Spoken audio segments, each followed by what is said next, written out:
Hello YouTube, how's everyone doing? This is Cal Zane, and I'm going to do a brief video on some of my thoughts on the recently showcased gameplay of the European Dead Zone going into Destiny 2. And I have very mixed feelings on a lot of this stuff. There's a lot of things that reassured me in this gameplay, and there's a lot of things that really have me a little bit concerned for longevity and really just overall enjoyment of the PvE aspect of Destiny 2.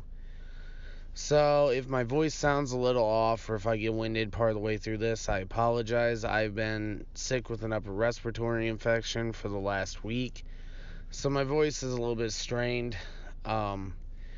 But before I get into everything too much, I did set up a clan for Destiny 2 that is the Dark Soul Rose, and you can check it out. I already got it all set up and everything. The reason I went with that name is I was part of a guild in Guild Wars 2 called Disciples of the Rose or something of that nature. And ever since then, I've always kept Rose in it because I became good friends with the guild leader, and it was a very important name to her. So I continue it going forward, and I will continue to use that in Destiny 2. So if you think that sounds cool, go ahead and go check it out. As well, this is not a guild or a clan that has any real set requirements. This is a clan that is meant for people that want to have fun, want to do activities, want to find a group, but it will be very laid back.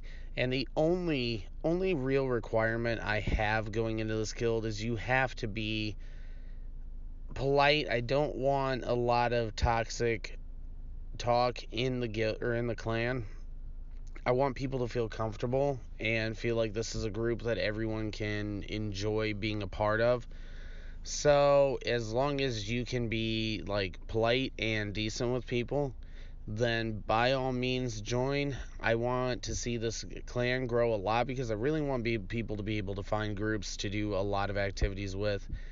And some of that will pertain to what I'm going to talk about with the European Dead Zone in this video. And the last little thing I'm going to start you guys with is if you like the video, go ahead and hit that like button, subscribe, hit the bell next to the subscription so you get notifications, and help me out by sharing these around. My videos haven't been getting a whole lot of views since I guess I didn't have a clear understanding of how Reddit worked. I haven't really been using it except for like the last 2 months, so I kind of got a little bit of a ban. So I'm not getting my videos circulated. So if you guys can share these around, that would be immensely helpful. So alright, now we're going to get into it. And the European Dead Zone, and I'm going to go ahead and assume that a lot of the things that took place in the gameplay that we've seen for the European Dead Zone will carry over to Io, Nessus, and Titan as well. So this is where I'm going to start off with the good stuff, and then I'll get into my concerns later and talk about how I expect this to go. So the good positive things first is you've seen that a lot of activities people have been doing, they've been getting a lot of good loot drops. You've been getting a lot of pieces of armor, weapons, useful things of that nature. And it's nice to see that activities will be properly rewarding you. As well, it seems like you get what were called EDZ tokens, which are basically the way you gain reputation in the European Dead Zone, which those seem to be rewarded with legendary items, as well as the harder versions of the patrols seem to be giving out legendaries and exotics as rewards. So that is something that is really, really hopeful in my book, because you got a lot of rewards and you're getting actually rewarded for the time you're playing. So that seems like it's going to be a good thing.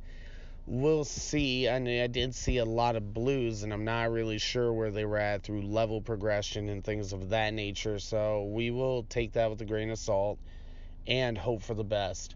Now, I did see a lot of legendaries, and I also seen a lot of exotics showcased in this gameplay. And this is something that I'm going to touch on because I really hope that with what appeared to be a high rate of gain for legendaries and exotics, I would hope that there is a high amount of legendary and exotics in the game so that way you don't get everything all at once really quick and then burn out of new gear to get and keep getting repeats of stuff that aren't going to change every time you get them. So the loot system seems like it's a lot better than what it was in Destiny 1. It seems like patrol activities actually have a point to doing them and actually feel rewarding for doing so. As well, after you hit the max level, when you do level up, it looks like you get what they call a bright engram, which I would imagine is going to hopefully turn into maybe like a planetary set of armor and weapons. Something unique and different. I'm hoping it's legendary, but something that maybe you can only get by doing that. Or I have the thought that maybe this is how you're going to get like exclusive gear, like maybe the PlayStation exclusives or timed exclusives or things like that nature. So we'll have to wait and see what all that plays out to. Now, they did show some gameplay of the adventures, and I really think that this is going to be a deciding factor in how PvE looks in Destiny 2 if these adventures turn out to be worth it and are actually lore substantial and give you a reason to why you want to do them, why they're important to your story, why they're important to you as a Guardian to do. So they look on the surface to be pretty lengthy and have some decent content to them, but we'll see. But I think that Lost Sectors and Lost Sectors and Adventures are where I anticipate the live team spending most of their time with small updates. Now, I think that maybe what we might get is maybe like every couple weeks, or ideally every couple weeks, but maybe every month, get a new rollout of maybe some new adventures in a certain planet or a new lost sector. Something that's giving people new content that feels fresh and does it on a regular basis. This is the best case scenario. Now, worst case scenario, you have all these, they're basically one and done, and then you have nothing left to do except for your strikes and all the normal stuff that we've had in Destiny 1, which will inevitably lead to the same problem Destiny 1 suffered from, where you have massive content droughts, or at least content droughts that keep people from being motivated to play the game. So that is a cause for concern, but I think that overall it seems like there might be a good balance of PvE content to where between PvP and PvE it should keep people going for some amount of time. Now, recently they haven't shown a whole lot for PvP, so I have some hopes that maybe like in terms of like how you have the adventures and things like that for PvE, I'm hoping for PvP you have more, maybe some more guided, something similar to what they did with the bounties in Destiny 1 with the ones that you get from Shaxx and from the vendor bot, the basically I think they're like almost heroic tier or something, but they give out higher level loot, things like that, and maybe have some more things like that and some objectives tied to those that will keep the PvP community engaged. But I definitely see this being a game where there's plenty of PvE content and it's going to keep people going for a lot longer and not having to be like doing what I'm doing and just daily play PvP because you want to play Destiny and there's really nothing else to do. So that's what I think is going to happen there. Now, I'm going to get into my concerns with what we've seen so far. And not that I expected a whole lot of different, but all the activities seem to be how I anticipated them being. Go here, shoot this, scan this, wait for this, and get your reward, which is a lot of what it was in Destiny 1. Now, while there's only so much you can do in terms of content for a game like this, if everything is as dry and like that the whole way through on all the planets, I can see the content getting boring really fast. And this seems to be a problem that will affect mainly people who play by themselves. I think if you're a solo player, you're going to get burned out on PvE content fairly quickly with Destiny 2. Once you play through everything, then you're done, and then it feels like you're just mindlessly grinding from there. I think if you play with a group of friends, you can have a lot of fun doing it, and I think that it might be a bit different. Now, part of the whole me setting up this clan is this is something I want to see alleviated, this concern. If I can basically form a community of people that want to just go explore with each other, just go run around with each other, not have to be objective based, and give me a chance to get in contact and play with more people like you from the community, people that, you know, I get to meet and do activities with and hopefully form friendships with.